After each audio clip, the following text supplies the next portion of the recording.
Bryn Foster walked through our backyard gate during the toast for my 5th anniversary and looked past every guest until she found my husband. "You said tonight would finally change things," she breathed. And Grant's hand slipped from mine before the sentence had fully landed. He crossed the yard without asking why she was there, caught her as she began to cry, and held her against his chest like this was the moment he had expected. I stood 3 steps away, still holding the glass I had raised to our marriage, while his face showed no surprise, only fear that she had spoken too soon. The overnight bag in Bryn's car caught my eye because Grant's brown canvas jacket was folded across the top, the same jacket he claimed he had lost weeks earlier. When I asked where she planned to stay, Grant answered before she could, telling me she had endured a terrible week and did not need an interrogation. Bryn gave me a soft, apologetic look, but her fingers stayed locked around his wrist, as if releasing him would undo something already promised. I could feel the guests waiting for me to react, and the stillness around Bryn felt prepared rather than accidental. So I returned to the table, lifted the serving spoon, and asked Dana to pass the bread as though my husband were not shielding another woman at our anniversary. Grant kept watching me over Bryn's shoulder, measuring my silence while she lowered her face and let him explain her presence to everyone else. I had spent years telling myself their closeness was history, but history did not arrive, carrying his missing jacket and a bag packed for mourning. By the time Grant finally looked toward me, I was no longer wondering whether Bryn needed help. I was wondering what they believed would happen after I gave them the scene they had come to collect. That was why I smiled at guests, kept my voice steady, and decided to watch what Grant did next. Bryn recovered before the rest of us did. By dinner, she had moved from trembling in Grant's arms to smiling across the table as if nothing had changed. When the conversation softened, she asked, "Do you remember calling me the night before you proposed to Colleen?" The fork slowed. But Bryn continued before anyone decided whether the question belonged at our anniversary dinner. "You called more than once," she added. "You were terrified of making the wrong choice, and I was the only person who could calm you down." She never said Grant had wanted to leave me, but she had placed herself inside the most private decision of our marriage. I looked at him and asked, "Was the promise you made Bryn about us?" Grant stared at his plate, then accused me of cornering her. Bryn's eyes filled, and Grant pushed back his chair before I could finish. He guided her into the house with one hand between her shoulders, leaving me at the table while our guests pretended not to watch. Janice followed them without checking on me, and that choice told Dana enough.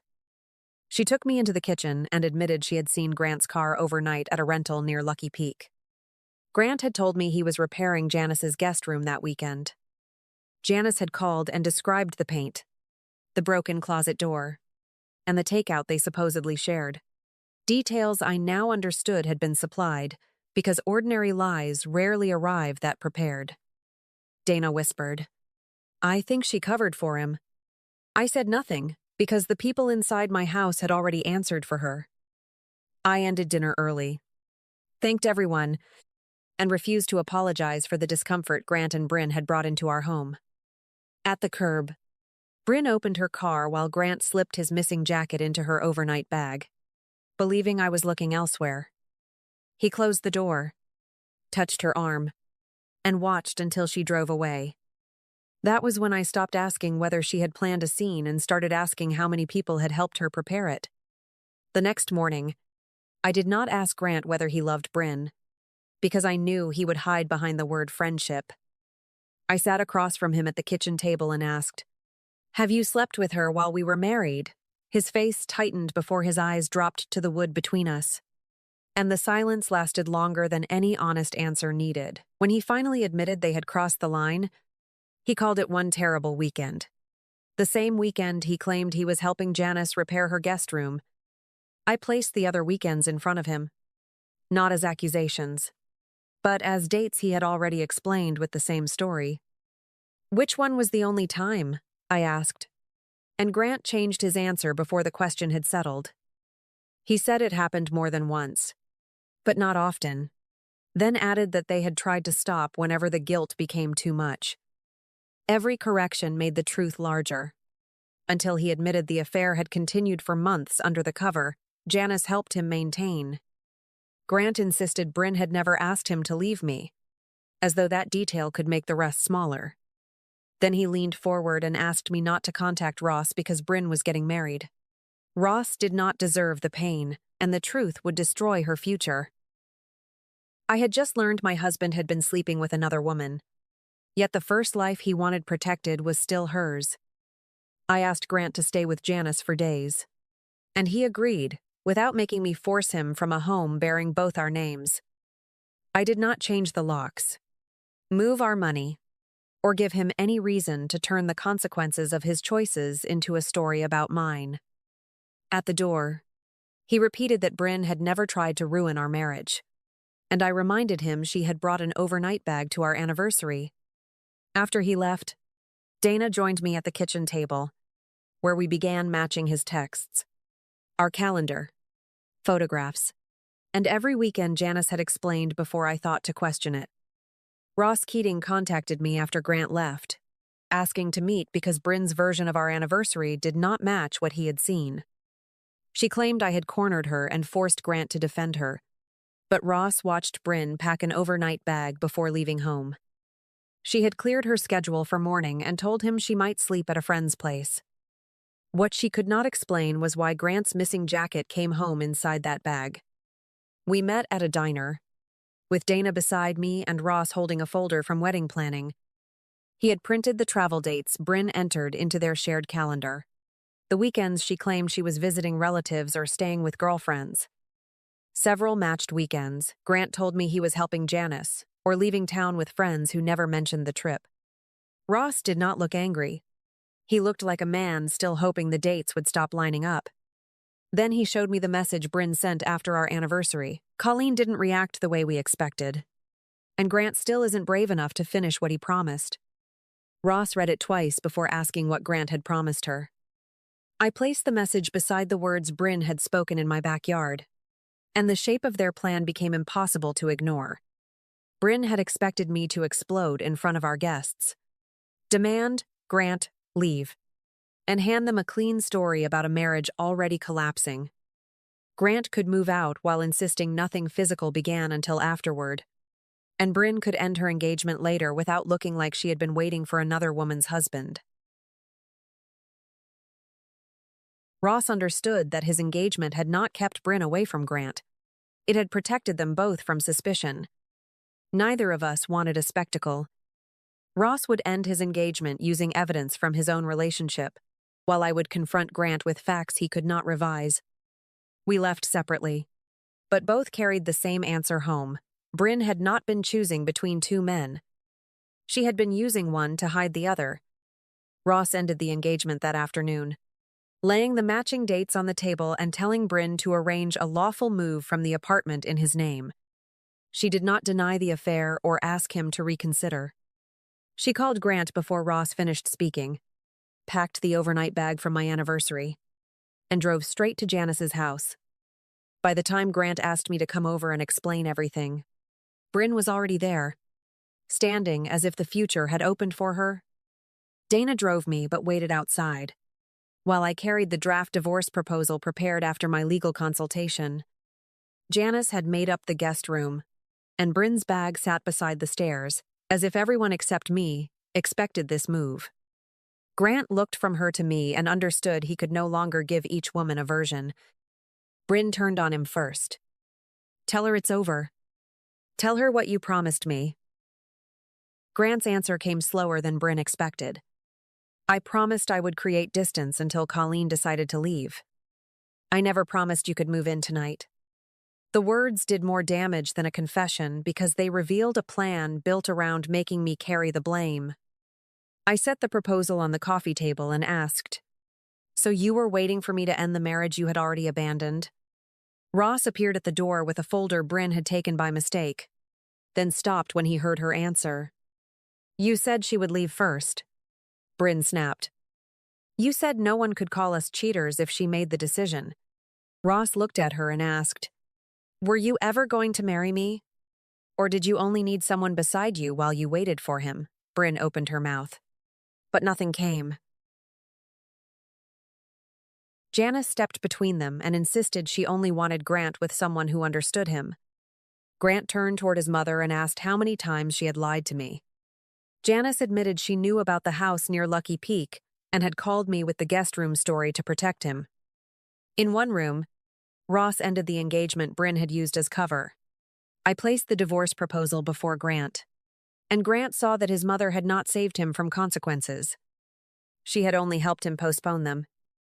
After Ross left, Bryn turned on Grant as if the room still belonged to them. She told him she had ended her engagement because he promised this would be the night he chose her, and Grant answered that she had pushed everything further than agreed. Bryn reminded him that the plan existed because he refused to tell me the truth himself. She had cried on cue. Janice had covered his weekends, and Grant had accepted every advantage while pretending he was keeping peace. Grant tried to separate himself by saying Bryn had turned our anniversary into a test he never approved. She answered, "You wanted Colleen to leave first, and you wanted everyone to believe you had nothing to do with it." He did not deny that, because the divorce proposal on Janice's table had made the point. Grant had not been trapped by Bryn's feelings. He had used them whenever they helped him avoid being seen clearly. Bryn reached for her bag and told Grant to come with her, certain that refusing me should finally mean choosing her. He stayed where he was and admitted he liked being the person she always needed. But he had never built a real future with her. For the first time, Bryn looked exposed, because she understood he had loved the role she gave him more than the woman before him. She left Janice's house carrying the same bag from my anniversary, with no Ross to return to and no promise from Grant strong enough to keep her there. Grant asked me not to make a final decision while everything was falling apart. I told him he had spent months arranging for me to make that decision without knowing the truth. So he could not ask for patience now that the truth had reached him too. Janice insisted she only wanted Grant with someone who understood him better, but Grant stopped her before she finished. He told his mother that any future relationship with him required her to stop lying for him, speaking for him, and deciding which woman belonged in his life. Grant asked to meet alone after Bryn left, and this time he did not begin by blaming the speed of what had happened. He admitted the plan had been to pull away from our marriage slowly, spend more nights at Janice's house, and let me become the person who asked for a separation. If I ended it first, he believed our friends would accept Bryn later as something that began after the damage was done. Hearing him describe it plainly made the months behind me feel less confusing and more deliberate. He said Bryn had pushed the plan further than he intended, but I placed each choice back where it belonged. He had driven to the house near Lucky Peak, used his mother's lies, and let me question my instincts every time the dates stopped making sense. She manipulated me, he offered, but the evidence did not support a man without control. Bryn may have understood what he wanted, yet Grant kept choosing every lie that protected him from being seen clearly. Grant told me he understood that Bryn did not love the person he was, only the man who arrived whenever she needed rescuing. I agreed, then reminded him that he had not loved her in any mature way either, because he wanted devotion without the work of building a shared life. He asked for one chance to prove he could become a different husband. "You should become a better man," I told him, "but I do not have to stay and become the reward for it." At our anniversary, Grant had walked past me to reach Bryn, and now I walked past the apology he hoped would bring me back. We agreed to use attorneys and mediation, dividing our savings, vehicles, obligations, and household property without hiding money or turning the divorce into another performance. Ross canceled the wedding and ended contact with Bryn, while several friends distanced themselves from Grant after learning he had used them as excuses for his absences. Janice sent me an apology that still centered what she wanted for her son, so I left it unanswered and let the marriage end without ever giving any of them a cleaner story than the truth. Months later, I lived in a small apartment near the Boise River, where no drawer, jacket, or late-night silence made me wonder what Grant had hidden. He started individual therapy, kept limited contact with Janice, and ended every connection with Bryn. His apology arrived without excuses, without blame, and without asking me to come back.